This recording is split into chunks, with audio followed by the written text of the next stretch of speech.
También en el deporte. Milko Mujica te presenta la actualidad deportiva en Central de Deportes. Milko Mujica, hasta Central de Deportes. ¿Cómo estás? Buen día. Buen día, Néstor. Un cordial saludo para vos, a los demás compañeros allí en piso y, por supuesto, el respeto de siempre a la gente que está en sintonía de Hablando Claro en este momento de la mañana, momento de Central de Deportes en esta jornada de lunes. Efectivamente es así para el repaso rápido de lo que fue el fin de semana y las actividades deportivas que hemos tenido en local a nivel nacional. También tenemos que empezar hablando del Campeonato Nacional B de la Unión del Fútbol del Interior. Ayer domingo se disputó de forma íntegra la novena fecha de la primera fase y en el grupo B, específicamente el grupo de Ovetense Fútbol Club del cuadro albirrojo, sufrió su segunda derrota consecutiva al caer 2-0 en condición de visitante ante el equipo del Sportivo Campo 9, partido que se jugó en la ciudad de J. Eulogio Estigarribia. Sebastián Zorrilla y José Luis Pereira marcaron los goles para el equipo local. Con este resultado, con esta derrota amarga, dura por cierto, el equipo de Coronel Oviedo baja a la cuarta posición de su grupo con 12 unidades, quedando solo a un punto de la zona de eliminación cuando restan 5 fechas para el cierre de la primera fase de este campeonato. Recordemos que el fin de semana pasado, tras aquella derrota también, por cierto, del equipo de Ovetense, habíamos hablado de que el margen de error para el cuadro albirrojo se estaba volviendo cada vez más pequeño debido a que los equipos que le venían persiguiendo atrás en la tabla de posiciones venían sumando mientras Ovetense dejaba escapar puntos en este momento del campeonato. Este fin de semana, con esta nueva derrota que sufrió ayer el equipo OET, es verdad, todavía se mantiene en zona de clasificación, pero ya no de forma muy cómoda como en las fechas anteriores. Un equipo que futbolísticamente no volvió a convencer ayer en Campo 9, algunos chispazos del equipo en el segundo tiempo que terminaron mostrando una leve mejoría, pero quedó ahí nomás, quedó en un leve intento que no terminó teniendo un resultado positivo para el equipo albirrojo. No llegó el gol del toque de por ahí, le podía hacer solamente con un empate heroico como lo hizo en algún momento de esta primera etapa. Ayer tal cosa no ocurrió y bueno, este trago bastante amargo porque futbolísticamente Ovetense ayer fue superado. Ayer ganó el Deportivo Campo 9 y ganó bien. En honor a la verdad tenemos que hablar en esos términos. Ovetense ayer no pudo de ningún punto ante el rival. Y fíjense que no hay tiempo para lamentos porque este miércoles Ovetense ya vuelve a jugar. Lo hará ante el 13 de junio de Ciudad del Este en la cancha del 12 de junio en Coronel Oviedo. Un rival que, por cierto, ayer venció 1-0 a Patriotas y actualmente está en la segunda ubicación del grupo con 14 puntos. Esta derrota que duele de sobremanera al equipo betense significó también la salida del entrenador Rubén Ledesma, quien había puesto su cargo a disposición. Esto fue aceptado por la comisión directiva del Ovetense Fútbol Club, que por cierto está en busca del reemplazante. Llamadas van, llamadas vienen seguramente para tratar de definir la situación, porque como les dije, no hay tiempo que perder, porque pasado mañana se juega un partido súper importante para el equipo ovetense ante un rival directo. Veremos cómo mueve las piezas la dirigencia de Ovetense Fútbol Club. El corto tiempo que queda seguramente indica que el panorama para el próximo nuevo entrenador de Ovetense tendría que ser un hombre de la casa, alguien que conoce el plantel, alguien que conoce estos jugadores, porque traer a alguien de afuera no sé qué tan positivo sea teniendo en cuenta el corto tiempo que queda entre partido y partido y los partidos decisivos. Es decir, el que llega tiene que llegar, trabajar y empezar a conseguir resultados positivos. Se fue Ledesma, con 3 victorias, 3 empates y 3 derrotas en su haber al frente del Ovetense Fútbol Club en este Nacional de Interligas. Entonces, dura derrota de Ovetense ayer en Campo 9 con renuncia del entrenador incluido. Estamos expectantes a lo que pueda definir la comisión directiva. Oficialmente no hay nada todavía, pero seguramente las próximas horas serán cruciales para determinar el nuevo entrenador. Por el grupo B, para repasar y completar la información aparte de la derrota de Ovetense ante el Sportivo Campo 9, el 13 de junio de Ciudad del Este, que es el próximo rival de Oviedo, ayer venció 1-0 a Patriotas Fútbol Club. General Garay empató sin goles ante Nacional de Salto del Guairá y Guaraní de Mingaguazú empató 1-1 ante Salto del Guairá. Son los resultados que se dieron ayer en el grupo de Ovetense. En el grupo A, por su parte, empató 1-1 contra Rey Tres Corrales. Deportivo Caguazú, que es otro de nuestros representantes del departamento que tampoco está levantando cabeza en las últimas fechas, ayer empató de local ante el último de la tabla, el Gremio Sol del Este. El Atlético 3 de febrero superó 3-0 al JDK Fútbol Club. El Club 15 de Mayo de Itapé 2-1 superó al Deportivo Mingaguazú. Esta combinación de resultados ha dejado las siguientes posiciones. Recordemos que quedan 5 fechas y clasifican solamente los 4 mejores de cada grupo. En el grupo A, 3 de febrero lidera de forma cómoda con 21 puntos. Lo sigue RI Tres Corrales con 14, al igual que el 15 de mayo también con la misma cantidad de puntos. Y posteriormente Ciudad Nueva con 13 en zona de clasificación. Ahí cerca nomás está Mingaguazú con 12, Caguazú con 10, JDK con 6 puntos y Gremio Sol del Este en la última ubicación con 4 puntos. En el grupo ovetense, para que se dimensione un poco lo ajustado que está el tema en el grupo de ovetense, Salto del Guairá con 16 puntos en la cima. El próximo rival de Oviedo, 13 de junio en la segunda ubicación con 14. Sportivo Campo 9, 12 puntos en la tercera ubicación y Ovetense también con 12 puntos, pero por diferencia de goles en la cuarta ubicación. Y allí nomás, respirándole en la nuca a Ovetense, está Patriota 11 y el General Garay de Concepción también con 11. Es decir, a esto nos referimos cuando decimos que el margen de error se ha disminuido considerablemente para el equipo de Coronel Oviedo. Después, ya un poco más atrás, Guaraní de Mingaguazú con 9 puntos y Nacional de Salto del Guairá con 7 puntos respectivamente. Este es el panorama del Campeonato Nacional B tras la disputa de la fecha 9. Reitero, quedan 5 fechas que va a ser vitales. Y ni qué decir los partidos que le quedan a Ovetense, porque tendrá que jugar, repito, pasado mañana ante el 13 de junio y el domingo ante Patriotas Fútbol Club en condición de visitante. Así que urgen los resultados a favor para el equipo de Coronel Oviedo en el marco del Nacional B. Dejando de lado esta competencia que está sumamente interesante, por cierto, y a la espera de lo que pueda definir la comisión directiva de Ovetense Fútbol Club para el próximo entrenador, tenemos que hablar también de la selección paraguaya sub-20, porque Paraguay debutó en el Mundial con una emocionante victoria. Estamos hablando del Mundial sub-20 que se está jugando en Chile. La albirroja enfrentó a Panamá el pasado sábado. 3-2 fue el triunfo del equipo dirigido técnicamente por Antolini Alcaraz y con un acompañamiento muy de cerca de Gustavo Alfaro, el entrenador de la Absoluta, en un partido lleno de emociones, porque el equipo de Panamá sorprendió con un gol tempranero al minuto 4, pero Paraguay reaccionó, lo dio vuelta con goles de Alexandro Maidana y González, y cuando el triunfo parecía asegurado para Paraguay, Panamá lo empató faltando muy poco del final.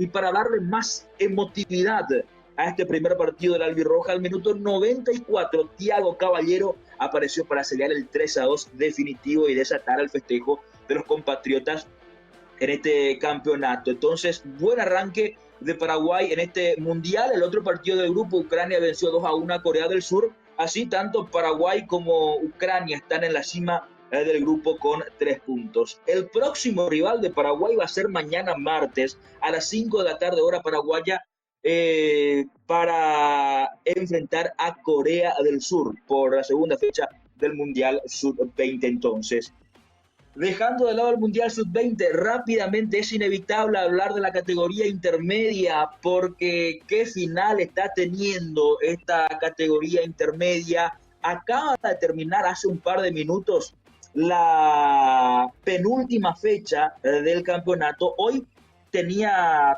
todo el campeonato para conocer al segundo equipo ascendido. Capiatá tuvo todo cuando estaba enfrentando al Independiente de Campo Grande, pero increíblemente Capiatá terminó cayendo 2-1 ante el Independiente de Campo Grande, y el que aprovechó esta caída del Deportivo Capiatá fue el equipo de San Lorenzo, que venció 1-0 a Santaní. Esta combinación de resultados evitó que tengamos al segundo ascendido a Primera División en esta mañana del lunes, y deja todo para lo que va a ser la última fecha que se va a disputar el fin de semana. Capiatá, con su derrota en la segunda ubicación, quedó con 51, y con el triunfo del Sportivo San Lorenzo, el Rayadito como también se lo conoce, quedó a 50 puntos, solamente un punto lo separan. Todo se va a definir en la última fecha. ¿Quién será el equipo que lo acompañe a Rubio Ñu en la primera división del fútbol paraguayo en el año 2026? Acaba de caer Capiatá 2-1 ante Independiente de Campo Grande, y en simultáneo el partido de San Lorenzo, que venció 1-0 a Santaní. El que se despidió de toda posibilidad de clasificar o de ascender es el equipo del 12 de junio, que cayó goleado 4-0 ante Sol de América, y con esa derrota dura en casa, por cierto, el equipo de Villa Hayes quedó fuera de toda posibilidad del ascenso. ¿Será Capiatá o será San Lorenzo el próximo ascendido? Eso lo vamos a conocer en la última fecha del campeonato de la división intermedia, que está con un cierre tremendo, tanto arriba como abajo, porque en la tabla de promedios hay que recordar que ya está descendido Guaraní de Fran, pero que quedan dos equipos más por descender. Y allí está en la lucha también otro equipo del departamento de Caguazú, me refiero a Pastoreo Fútbol Club, que en esta última fecha empató 0-0 ante Tacuarí, un duelo, un rival directo, pero no pudo ganar Pastoreo, y va a tener que esperar también seguramente un triunfo suyo en la última fecha, y algunas que otras combinaciones de resultados que los puedan salvar de perder la categoría al equipo de Pastoreo o Fútbol Club. Bueno, señores, rápidamente, y con esto para ir redondeando Central de Deportes, tenemos que hablar también, por supuesto, del campeonato clausura de la Asociación Paraguaya de Fútbol, que, como bien significaba Néstor, cierra su fecha número 14 hoy con dos partidos, pero en esta fecha debemos decir que el gran ganador terminó siendo Cerro Porteño, porque Cerro Porteño terminó aprovechando que Guaraní se frenó en el arranque de esta fecha. Guaraní había empatado ante Trinidense en el arranque de la fecha número 14 el pasado viernes.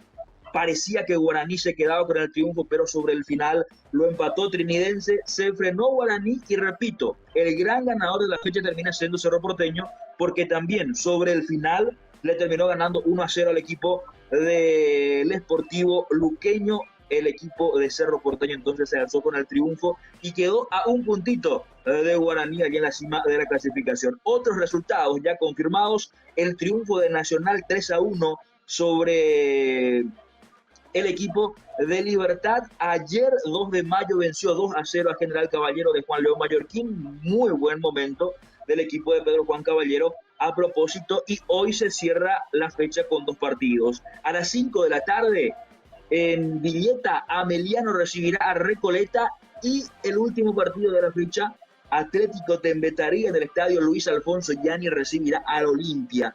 19:30 horas, este partido entonces, que va a significar el cierre de la fecha 14 del campeonato clausura, que lo tiene a Guaraní con 29 puntos en la cima, y allí respirándole en la nuca Cerro Porteño con 28 puntos. A propósito de Cerro, Jorge Baba será presentado mañana al mediodía en conferencia de prensa, y a partir de allí ya empezará a trabajar oficialmente como entrenador del Ciclón de Barrio Obrero. Jorge Baba, entrenador uruguayo de 44 años, que será presentado mañana y va a asumir el cargo de acá, lo que significa el cierre del campeonato para Cerro Porteño, y seguramente con miras a la próxima temporada también. Entonces, vibrante final del vibrante tramo final, en realidad, del campeonato de clausura de la Asociación Paraguaya de Fútbol, Néstor.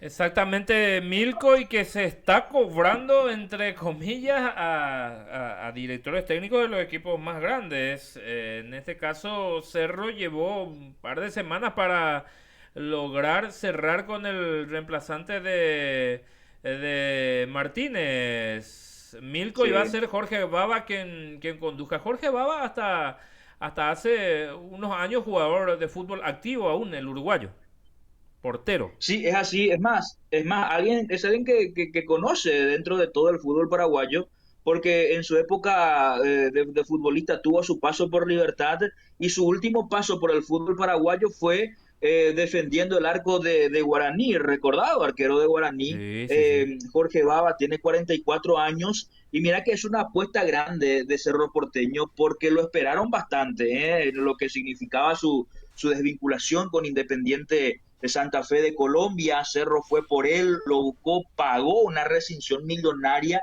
del contrato y lo terminaron trayendo. Es una apuesta importante de Cerro Porteño. Entonces veremos qué tal le va al uruguayo. Es un entrenador relativamente joven, con una experiencia que está en proceso de formación. Digo, su mejor momento como entrenador fue en el Liverpool de Uruguay, en donde terminó ganando varios campeonatos. Después tuvo su paso por el fútbol mexicano, también dirigiendo a León, y últimamente en el Independiente de Santa Fe de Colombia, con quien había ganado un título hace un par de meses atrás. Entonces es un entrenador que está arrancando dentro de toda su carrera, pero ha iniciado esa carrera de muy buena manera, con títulos en Liverpool de Uruguay, y con el último título que consiguió fue en el mes de junio, si mal no recuerdo, con el Independiente de Santa Fe. Y vendrá ahora, o viene ahora Cerro Porteño, con la gran oportunidad de salir campeón, porque esa es la realidad. Queda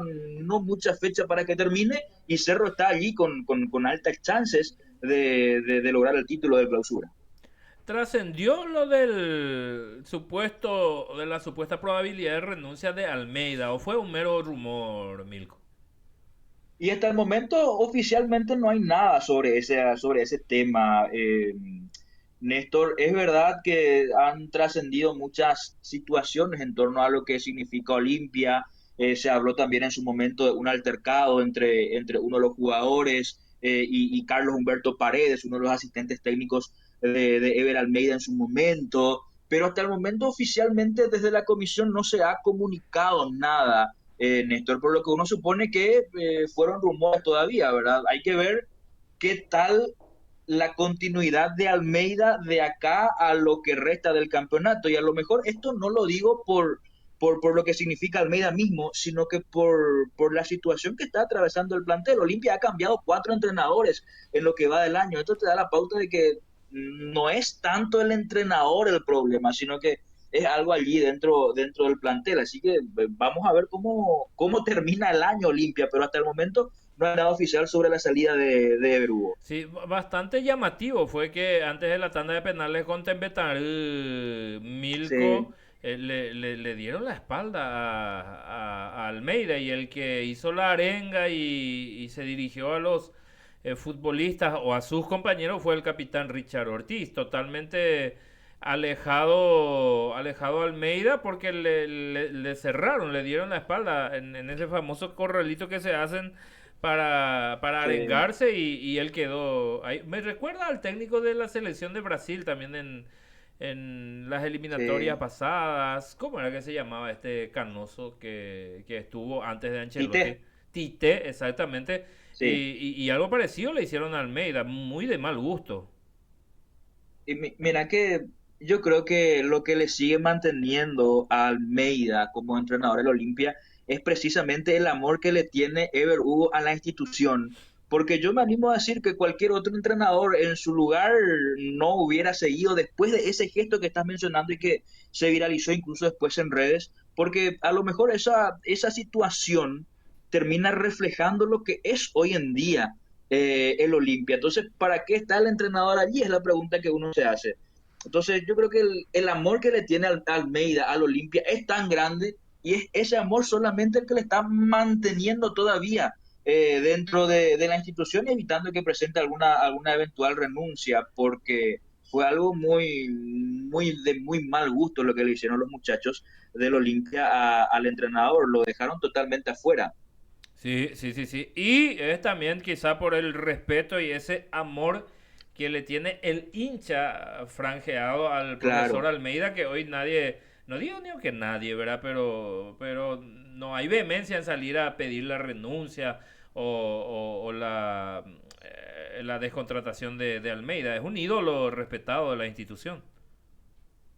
Sí, totalmente. Y Almeida lo entiende con toda su experiencia, se da cuenta de esto. Allí precisamente Rubén nos muestra la imagen al cual estamos haciendo Sí, sí, sí. referencia. Y mira que se ha rumoreado en un montón de ocasiones sobre un presunto sindicato de jugadores dentro del Olimpia, que es los que en realidad manejan los partidos, los que en realidad arman el equipo. Y siempre se ha especulado sobre esa situación, pero creo que esta imagen termina demostrando que esa especulación no está muy lejos de la realidad, porque allí el que agarró el papelito fue Richard y el que empezó a escribir allí fue Richard.